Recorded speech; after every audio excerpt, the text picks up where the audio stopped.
34º Congreso Nacional de Medicina General y Social. Germán Enrique Reyes Forero.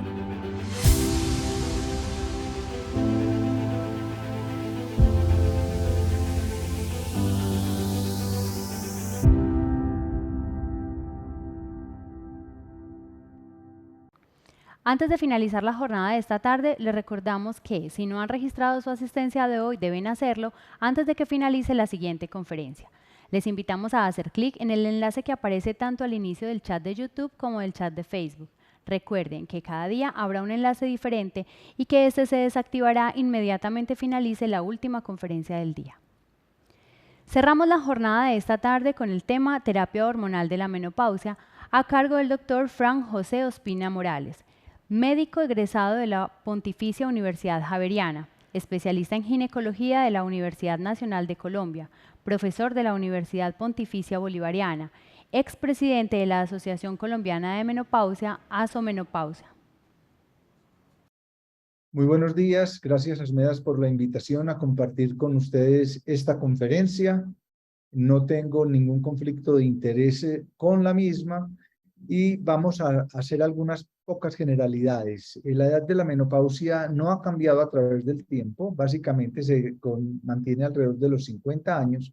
Sin embargo, la expectativa de vida en la mujer sí viene creciendo. Cerca del 1800 en Estados Unidos la expectativa era de 32 años para las mujeres y solamente un 5% de las mujeres alcanzaban la edad de la menopausia. Eso ha venido cambiando progresivamente con todas las mejorías tecnológicas y ahorita en Colombia vemos que tenemos una esperanza de vida en las grandes ciudades por encima de los 80 años y en los centros rurales muy cerca de esa misma edad. ¿A qué se debe la menopausia? Básicamente la reserva folicular se va acabando a través de la vida. El punto máximo de reserva folicular es alrededor de la semana 20 de la vida fetal de la mujer. Y al nacimiento hay 1 o 2 millones de ovocitos. Sin embargo, cuando empieza la pubertad, solamente tenemos unos 300.000 ovocitos, de los cuales solamente necesitamos unos 400, 450 durante la vida reproductiva. Durante el proceso de foliculogénesis, de maduración de los folículos, siempre se acompaña de una producción de estrógenos y lo que ocurre en la menopausia básicamente es que esa producción de estrógenos cesa. Y eso se va a repercutir en la vida reproductiva de la mujer en unos trastornos del ciclo menstrual principalmente asociados a la época de la transición de la menopausia, que son los pocos años antes de que ocurra la misma, donde van a haber unos ciclos cada vez más largos, empiezan a presentarse oligomenorreas, empieza a presentarse amenorrea, y cerca de la menopausia ya hay síntomas vasomotores, los cuales pueden persistir unos años después de esta época, siendo en algunas mujeres incluso por muchísimos años. La terapia hormonal hoy en día está indicada por la FDA básicamente para los síntomas vasomotores, la soledad de calor, las sudoraciones nocturnas, para prevenir la pérdida del hueso y para el manejo de los síntomas genitourinarios o el síndrome genitourinario que se presenta en las mujeres en la menopausia. Sin embargo, también está indicado para aquellas mujeres que entran en una menopausia prematura, bien sea por una falla ovárica temprana, por problemas originados por radioterapia, por cirugías, por menopausias quirúrgicas o por hipogonadismos. Hay dos aspectos importantes que tienen que ver con la terapia hormonal, a los cuales vamos a hacer referencia más adelante, como es el riesgo cardiovascular y la interrogación sobre si sirve o no para prevención primaria, que hoy en día no es una indicación, y todos los temores que hay con relación al cáncer de mama. Esa pérdida de los estrógenos en esta etapa de la vida reproductiva de la mujer, cuando llega la menopausia, van a impactar en algunos aspectos. Por un lado, a nivel del sistema nervioso central, vamos a ver una alteración en unos neurotransmisores con aumento de la norepinefrina, aumento de la serotonina, va a generar un estrechamiento de la zona termorreguladora en el hipotálamo y va a disparar un aumento en las oleadas de calor o en las sudoraciones de las pacientes.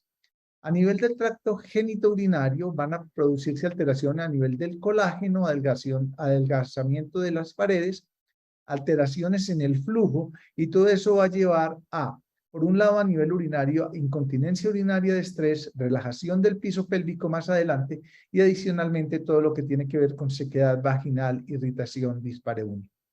A nivel cardiovascular, hay alteración a nivel del perfil lipídico y alteración en sustancias vasodilatadoras y vasoconstrictoras, haciendo que se produzca una disminución de la prostaciclina, un aumento de la endotelina, una disminución del óxido nítrico, y todo eso va a generar unas condiciones que van a llevar a vasoconstricción, a favorecer la arteriosclerosis y por lo tanto que se aumente el riesgo cardiovascular que en la mujer crece mucho después de la menopausia.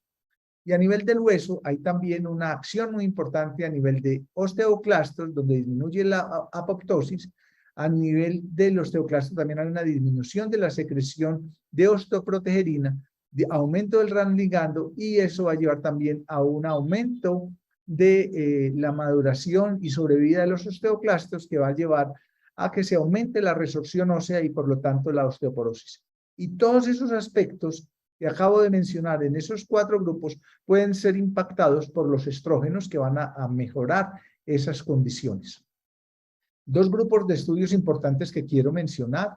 Antes del WHI, un estudio muy importante conocido por muchos de ustedes, había una cantidad de estudios observacionales que habían mostrado una disminución de riesgo cardiovascular entre un 40 y 50% entre aquellas mujeres que habían usado antes terapia hormonal o que eran actualmente consumían la terapia hormonal.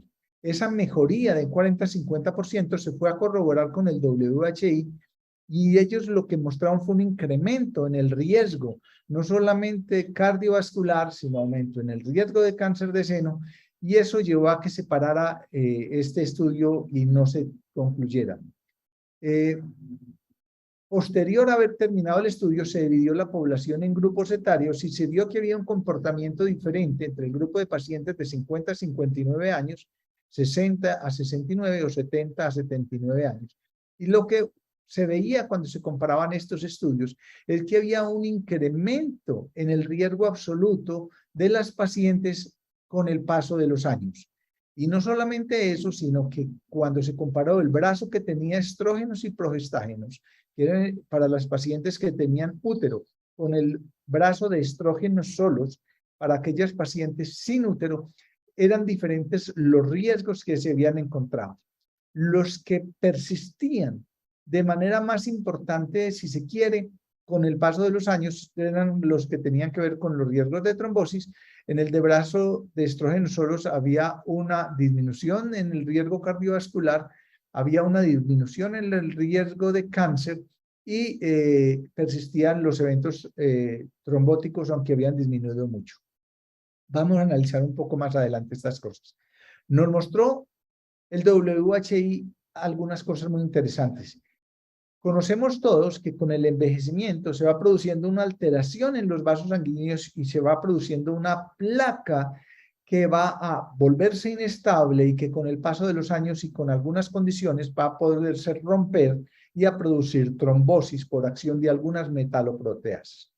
Cuando miramos la población del WHI, qué porcentaje de esas pacientes estaban en diferentes etapas del envejecimiento, vimos que había un 64% de la población de estas mujeres que habían iniciado terapia hormonal tardíamente, después de 10 y 15 años y más de menopausia, que es un momento donde hoy en día nosotros sabemos que no debemos usar la terapia hormonal. Además decían que eran pacientes sanas y eran pacientes que tenían algunas condiciones que de pronto podían incluso agravar esas condiciones. La diferencia entre los estudios observacionales y el WHI fue que los estudios observacionales se habían hecho en poblaciones más jóvenes comparativamente con las del WHI, que eran poblaciones mayores, y eso hizo que los efectos de los estrógenos sobre el endotelio tuviera un impacto diferente.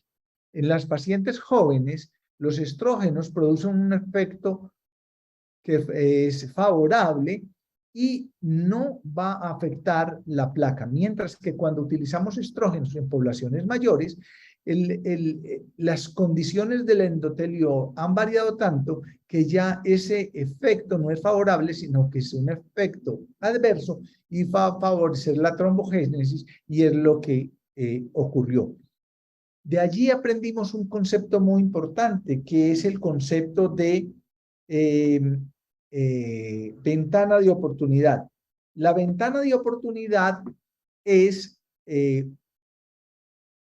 ese tiempo en el cual nosotros podemos dar terapia hormonal y lograr un beneficio para esa paciente. Vamos a tomar algunos aspectos de las diferentes áreas que hoy conocemos que pueden tener un impacto en la terapia hormonal para que tengamos una mejor comprensión de la misma.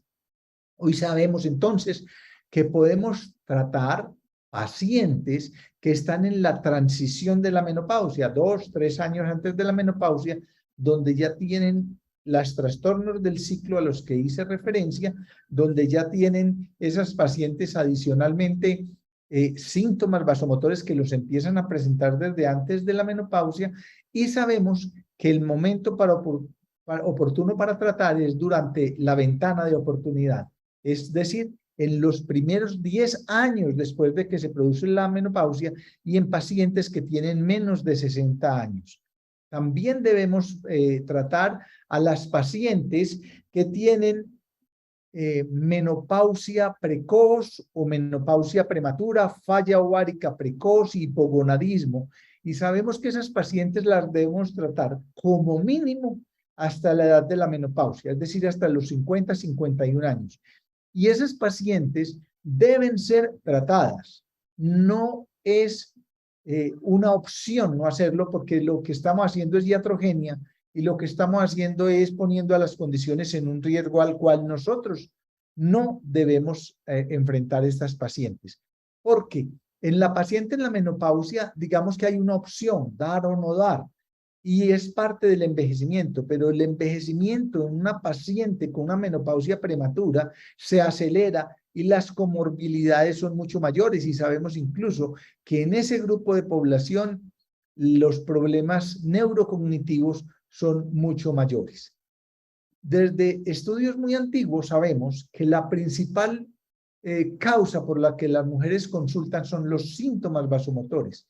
Y en estas gráficas vemos diferentes concentraciones de estrógenos. A la derecha, en la E, son estrógenos solos para pacientes sin útero. A la derecha, EP, estrógenos más progestágenos para pacientes sin útero. Y lo comparamos junto con el grupo placebo, que lo vemos aquí arriba en ambas gráficas. Y ese grupo placebo, vemos la diferencia tan importante de utilizar terapia hormonal contra no utilizarla para precisamente el manejo de los síntomas vasomotores. También este otro estudio antiguo de Lindsay nos muestra cómo es la relación que existe entre el momento de la menopausia y empezar a utilizar terapia hormonal y lo que sucede en el hueso. En la gráfica superior vemos que cuando llega la menopausia por oforectomía, si empezamos a utilizar estrógenos, se conserva la masa ósea. En verde vemos que si empezamos terapia hormonal 3 años después de la menopausia, podemos recuperar parte de la masa ósea perdida y sostenerla, nunca como la que logramos con la paciente a la que le iniciamos terapia hormonal inmediatamente después de haber terminado la vida reproductiva. Diferente a lo que ocurre cuando dejamos que pasen más de 6 años. En rojo, lo que vemos nosotros es que no recuperamos masa ósea, pero paramos y suspendemos la pérdida de masa ósea que nosotros tenemos en este grupo de población.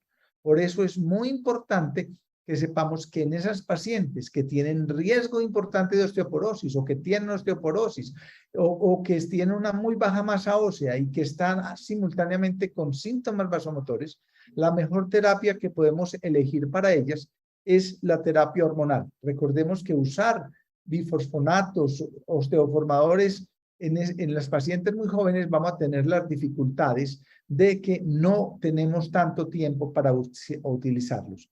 Y en las dos gráficas siguientes vemos lo mismo, el efecto sobre la masa ósea en pacientes que inician terapia inmediatamente después de la menopausia y lo que sucede cuando después de la menopausia damos terapia hormonal y se suspende, como hay una pérdida muy importante de la densidad de masa ósea. Otro aspecto donde les mencioné hay indicación de la terapia hormonal de la menopausia es para el síndrome genitourinario de la menopausia. En este síndrome, lo que nosotros vemos es que la pérdida de los estrógenos va a producir cambios a varios niveles. A nivel de la mucosa vaginal, hay una pérdida de las células del engrosamiento normal de la capa del epitelio vaginal y se va volviendo, como vemos al lado derecho de la diapositiva, que cambian las células superficiales, que es lo que veríamos en una citología funcional, por unas células muy basales o parabasales cuando pasan los niveles de estrógenos de 120 a por debajo de 20.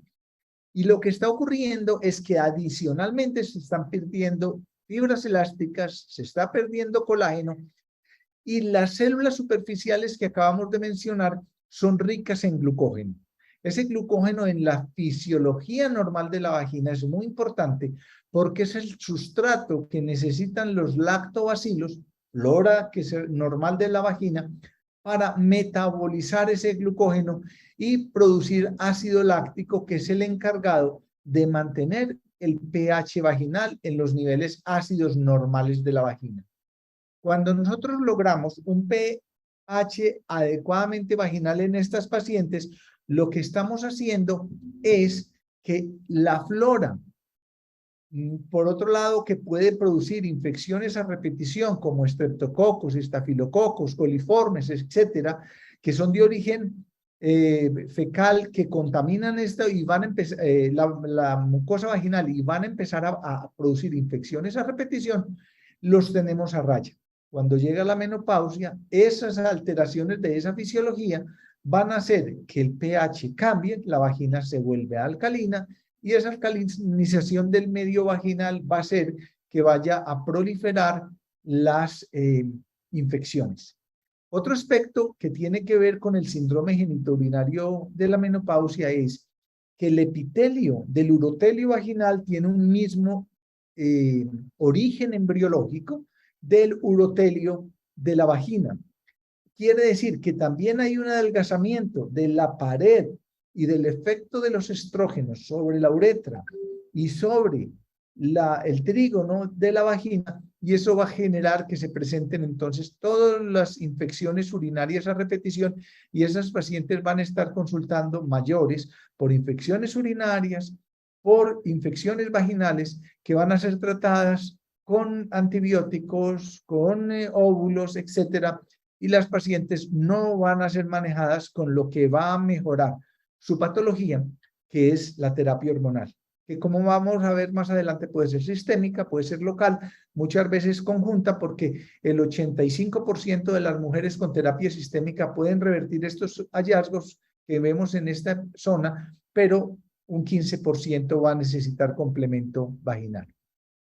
Otra cosa que afecta la calidad de vida en las mujeres después de la menopausia es que todos esos cambios que se están presentando por el hipoestrogenismo, lo vemos en azul, cuando tenemos estradiol por debajo de 50 picogramos por mililitro, se disparan la sintomatología de sequedad vaginal hasta en más de un 40%, dispareunia, bien sea disminuyen la frecuencia, disminuye la intensidad, la frecuencia de las relaciones, aumenta la intensidad de la sintomatología, dolor a la penetración, ardor y quemadura, incluso que hay alteraciones a esos niveles. Vamos a pasar a un tema un poquito más polémico que tiene que ver con todo lo que mencioné con el riesgo cardiovascular. Este es un estudio que se hizo hace mucho tiempo, pero que es muy importante porque nos muestra la acción de los estrógenos sobre el endotelio. Se hizo en primates y hay 3 grupos de primates. 2 de ellos, el 1 y 2 y 3, estaban recibiendo dieta saludable y en el grupo de la mitad eran monos recios que estuvieron recibiendo dieta heterogénica hasta que a toda esa población se le hizo una ovariectomía y las llevaron a una menopausia quirúrgica.